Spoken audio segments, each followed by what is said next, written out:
কি জঘন্য, কি বিচ্ছিরি, কি যাচ্ছে তাই বাংলাদেশের ব্যাটিং টি-20 ফরম্যাটে আমরা সেই বানরের বাসবে ওঠার অঙ্কের মতো দুই ধাপ এগিয়ে এক ধাপ পেছানোর অবস্থা, কিংবা এক ধাপ এগিয়ে দুই ধাপ পেছানোর অবস্থা। অস্ট্রেলিয়ার বিপক্ষে এই সিরিজটা আমাদের সেই পেছানোরই একটা ইঙ্গিত কি দিয়ে রাখলো। 3 ম্যাচের টি-20 সিরিজের আমরা সবগুলো ম্যাচ হেরেছি। এর মধ্যে শেষ ম্যাচটায় বাংলাদেশ যেই ক্রিকেটটা খেলেছে, এটা আসলে কোনো টি-20 ক্রিকেট না। যেই ব্যাটিং আমরা করেছি এটা কোনো টি-20 ব্যাটিং না। মান্দাত্তার আমলের টি-20 ব্যাটিং আমরা করেছি, এবং আমরা যে একাদশ নির্বাচন করেছি সেইটাও ভীষণ ভীষণ ভীষণ রকমের প্রশ্নবিদ্ধ। অস্ট্রেলিয়া এই ম্যাচে বাংলাদেশকে হারিয়ে দিয়েছে 7 উইকেটে, এবং সেইটাও 9 ওভার বাকি থাকতে।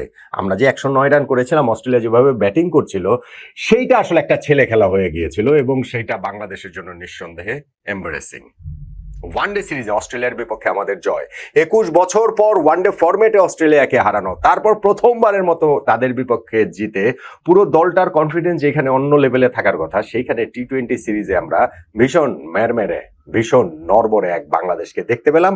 তারপরেও প্রথম ম্যাচটার চেয়েও দ্বিতীয় ম্যাচে বাংলাদেশের উন্নতি হয়েছিল। হ্যাঁ, দ্বিতীয় ম্যাচে তো বাংলাদেশ অবশ্যই জেতা উচিত ছিল, কিন্তু তৃতীয় ম্যাচে এসে ওই যে বলছিলাম না যে বানরের বাসবে ওঠার অঙ্কের মতো, দুই ধাপে গিয়ে এক ধাপ পেছানোর মতো, এই ম্যাচে এসে বাংলাদেশের টি-20টা এক্সপোজ হয়ে গেছে। মনে হচ্ছিল যেন আমরা সেই যেই আমলে টি-20 ছিল না, সেই আমলের মতো টি-20 খেলছে। মনে করেন 90s ওয়ানডের মতো আমরা এখন টি-20 খেলি।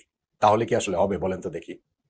এই যে ম্যাচটা অস্ট্রেলিয়ার সঙ্গে আমরা কম্পিটই করতে পারলাম না, হেরে গেলাম এরকম বড় ব্যবধানে, এবং বাংলাদেশ আমরা নিজেরাই হোয়াইট ওয়াশড হয়ে গেলাম, সেইখানটাতে টার্নিং পয়েন্ট কোনটা তা নিয়ে একটু আলোচনা করো। আমি প্রশ্নবিদ্ধ একাদশ নির্বাচন এবং মান্দাত্তা আমলের ব্যাটিং অ্যাপ্রোচের কথা বলছিলাম। দেখেন, আমাদের একজন ওপেনার আছেন সাইফ হাসান। তিনি টি-20 ফরম্যাটে ওই যে ন্যাশনাল টিমে কামব্যাক করার পর কয়েকটা ভালো ইনিংস খেলে তারপর তো তাকে ভাইস ক্যাপ্টেন বানিয়ে একটা কেলেঙ্কারি অবস্থা হয়ে গেছিল। ঠিক আছে, তারপরে তিনি ওখান থেকে সরে দিয়েছেন ভাইস ক্যাপ্টেন থেকে, কিন্তু এন্ড অফ দ্য ডে গিয়ে যেই ব্যাটিংটা করেন সেটা কি এই আমলের টি-20-র জন্য উপযুক্ত?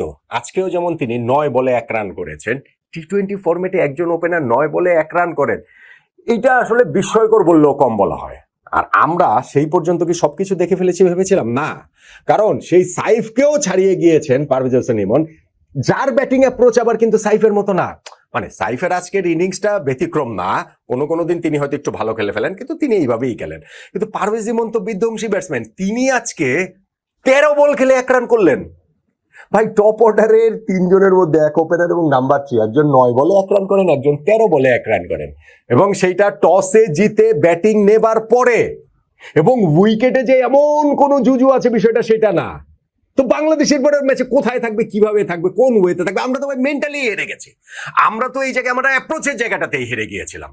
হ্যাঁ, আমাদের প্রথম উইকেটটা গিয়েছে তানজিদ তামিমের, সেটা আসলে ব্যাড লাক, কেননা ওইখানে সাইফ হাসান যে ড্রাইভটা করেছিলেন ওইটা বোলারের হাতে লেগে স্ট্যাম্প ভেঙে যায় নন স্ট্রাইকিং এন্ডে, ওই ফিরতে আর পারেননি তানজিদ তামিম, তিনি আউট হয়ে গেছেন।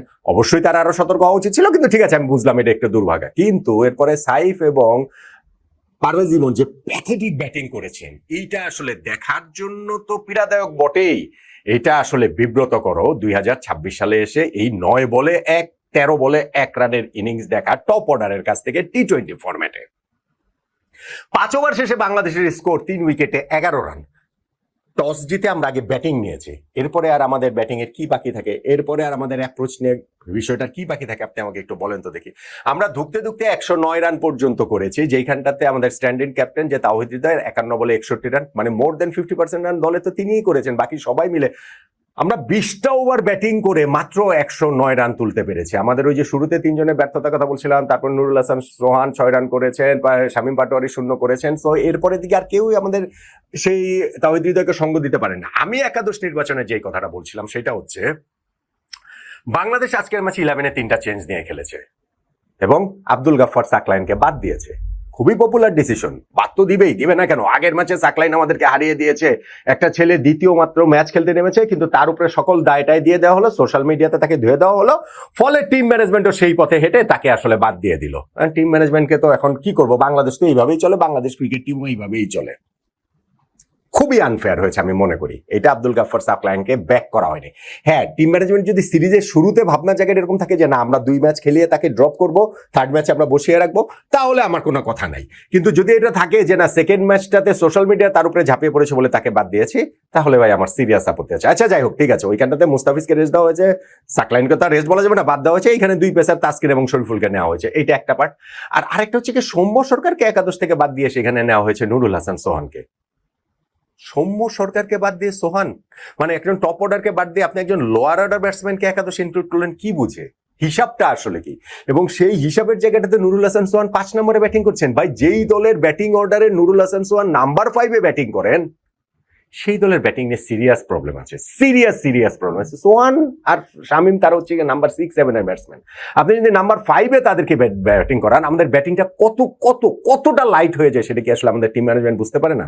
ফলে আমার এইটা নিয়েও একাদশ নির্বাচন নিয়ে সিরিয়াস প্রবলেম আছে, বা আমার হচ্ছে অবজারভেশন, আমার কমপ্লেনের জায়গা রয়েছে যে সম্মুখ একজন টপ অর্ডার ব্যাটসম্যানকে বাদ দিয়ে একজন লোয়ার অর্ডার ব্যাটসম্যান সোহানকে একাদশে ইনক্লুড করা, এবং সেই লোয়ার অর্ডার ব্যাটসম্যানকে আবার মিডল অর্ডারে খেলানো, 5 নম্বরে খেলানো।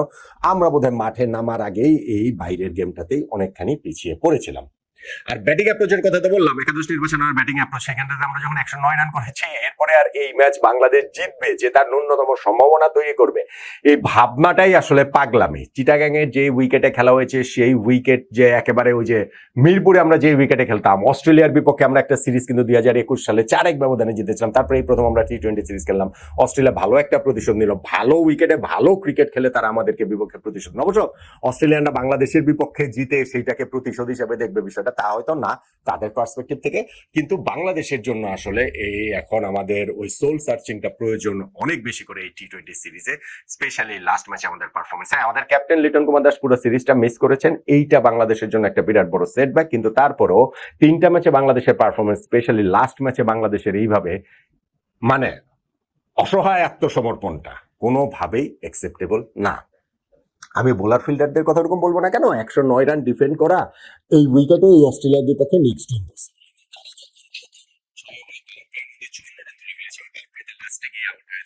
নাসুমের বলে জশ ইংলিশ 54 রান উঠে গেছে। ওই ম্যাচের রেজাল্ট নিয়ে সামান্য যে সংশয় হয়তো ছিল, হয়তো বাংলাদেশ যদি শুরুতে কিছু ব্রেক থ্রু পেত তাহলে কিছু হলেও হতে পারতো, ওইটাও আসলে চলে গেছে।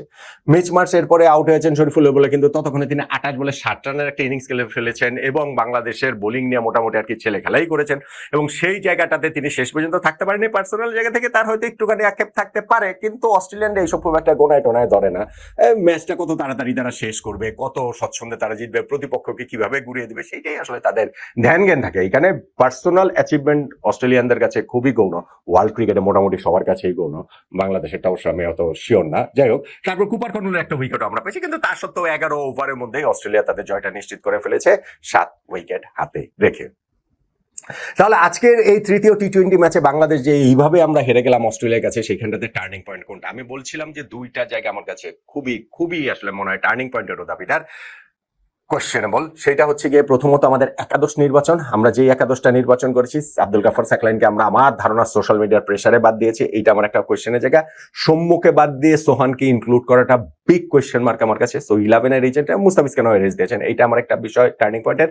আর আরেকটা হচ্ছে গিয়ে যে আমাদের ব্যাটিং অ্যাপ্রোচ, আমাদের সেই মান্ধাতার আমলের, আমাদের সেই 90s-এর ওয়ানডে ক্রিকেটের ব্যাটিং অ্যাপ্রোচ নিয়ে যে আমরা খেলছি, 20 ওভার খেলে যে আমরা মাত্র 109 রান করেছি, এবং সেইখানটাতে শুরুতেই আমরা প্রথম 5 ওভারে যে মাত্র 11 রান তুলে 3 উইকেট হারিয়েছি, এবং সেইখানে আমাদের 2 ব্যাটসম্যান ওপেনার সাইফ হাসানের 9 বলে 1 রান এবং 3 নাম্বার পারভেজ হোসেন ইমনের 13 বলে 1 রান, এইটাই বাংলাদেশকে ম্যাচে হারিয়ে দিয়েছে। আমার কাছে তাই একাদশ নির্বাচনকে ছাপিয়ে টার্নিং পয়েন্ট যদি বলি, তাহলে আমাদের ব্যাটিং অ্যাপ্রোচ, প্রথম 5 ওভারে 11 রানে 3 উইকেট হারানো, টসে জিতে ব্যাটিং করতে নেমে, এটি বাংলাদেশের পরাজয়ের সবচেয়ে বড় কারণ। এটাকেই তাই আমি টার্নিং পয়েন্ট বলছি।